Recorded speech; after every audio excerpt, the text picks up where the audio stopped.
बिस्मिल्लाहिर्रहमानिर्रहीम। अस्सलाम वालेकुम बच्चों, आज हमारा बेसिक इलेक्ट्रॉनिक्स से रिलेटेड लेसन नंबर 3 है।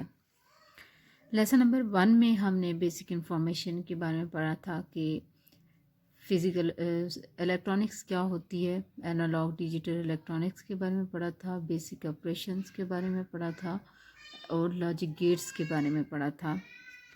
लेसन नंबर 2 में हमने एंड और नॉट गेट के बारे में पढ़ा था और लेसन नंबर 3 में हम आज नैंड और नॉर गेट के बारे में पढ़ेंगे। बेसिकली नैंड गेट जो है वो एंड ऑपरेशन एंड गेट के साथ अगर हम एक इन्वर्टर लगा देते हैं या नॉट गेट लगा देते हैं तो हमारे पास नैंड गेट बनता है।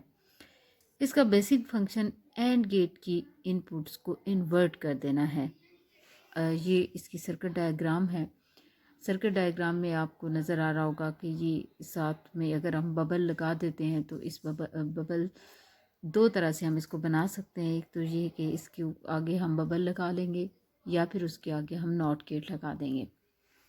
अगर इसकी दोनों इनपुट ज़ीरो हैं तो इसकी आउटपुट ज़ीरो इन्वर्ट होके 1 हो जाएगी।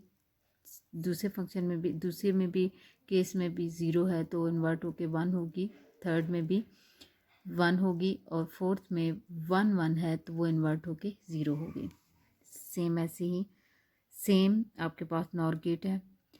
नॉर गेट अगर आप और गेट के साथ एक नॉट गेट लगा देते हैं या बबल ये में लगाते हैं तो आपके पास नॉर गेट आ जाता है।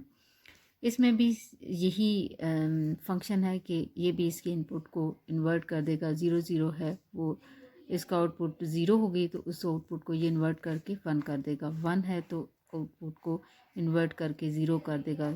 यहाँ पे भी 1 है तो इन्वर्ट करके 0 कर दिया। 1 है तो उसको इन्वर्ट करके 0 कर दिया।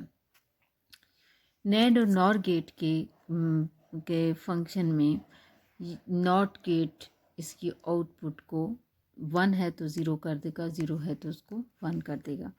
हमारा यहाँ पे ये चैप्टर ख़त्म होता है बेसिक इलेक्ट्रॉनिक्स से रिलेटेड, जिसमें हमने इलेक्ट्रॉनिक्स से related digital electronics, physical electronics, basic operations, logic gates, truth table के बारे में हमने पढ़ा है और उनका इस्तेमाल, उनके फ़ायदे के बारे में पढ़ा है। अगर बच्चों ये पेपर में क्वेश्चन आता है, इसमें से मस्ट आता है बल्कि, तो आपने इसको अटैम्प्ट इस तरह से करना है कि सबसे पहले आप इसकी सर्किट डायग्राम बनाएंगे, ट्रुथ टेबल बनाएंगे और साथ में इसका एक्सप्रेशन लिखेंगे। तो ये आपका क्वेश्चन अटैम्प्ट हो जाएगा। ये शॉर्ट क्वेश्चन के भी अंदर आता है और लॉन्ग क्वेश्चन के भी अंदर आता है। आई होप कि आपको बहुत अच्छे तरीके से लॉजिक गेट्स क्लियर हो गए होंगे। अगर कोई आपके माइंड में क्वेश्चन है तो आप कर सकते हैं। हम नेक्स्ट चैप्टर पढ़ेंगे इंशाल्लाह। तब तक के लिए इजाज़त दीजिए। अल्लाह हाफिज़।